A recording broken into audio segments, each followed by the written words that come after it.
Premièrement, qu'est-ce que l'écoute active? Alors, l'écoute active, c'est la capacité de porter une attention totale lors d'un échange. C'est se rendre disponible à quelqu'un quand il nous propose un- une discussion. Quel est son intérêt en termes de pédagogie?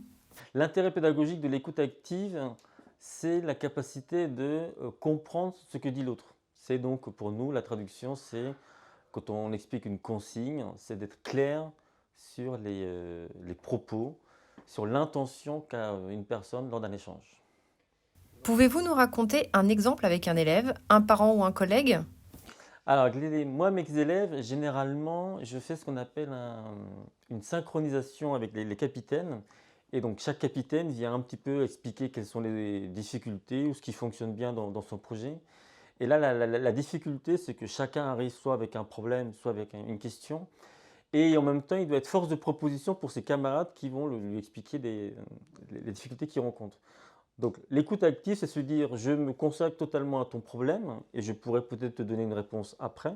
Mais pour cela, il faut bien comprendre et entendre les problèmes. Et inversement, quand moi, je vais te proposer mon problème, j'aimerais de ta part cette capacité d'écoute active pour se dire, je suis compris par toi. Comment l'utilisez-vous au quotidien dans vos classes? Au quotidien, comme je disais, donc c'est la capacité de se dire au niveau de la consigne, de expliquer tout le temps des exercices ou d'expliquer le fonctionnement. C'est le nœud de notre pédagogie, c'est se dire qu'on est toujours dans l'interaction, dans la communication, et que si on n'a pas cette capacité d'écoute, et donc ce qui va avec ceci de l'éloquence, de la capacité d'exprimer clairement ce que l'on souhaite, c'est se dire que il y a une nécessité de veiller à cela pour ne pas perdre du temps et avoir des dysfonctionnements, des conflits au niveau des camarades. Comment encourager les enfants à s'exprimer sans crainte de jugement?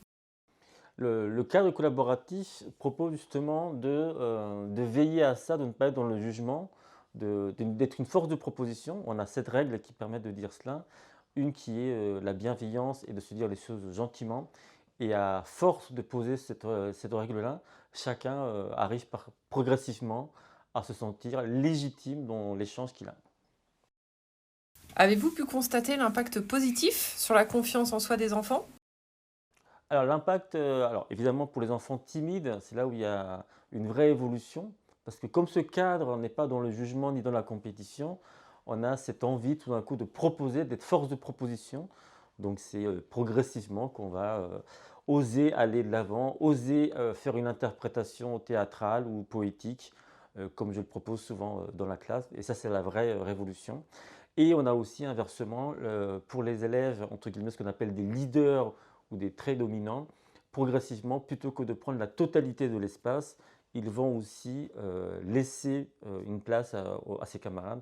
Et ça, c'est un changement que je trouve très intéressant parce qu'on n'est pas dans la domination, mais juste dans un partage comme on souhaite.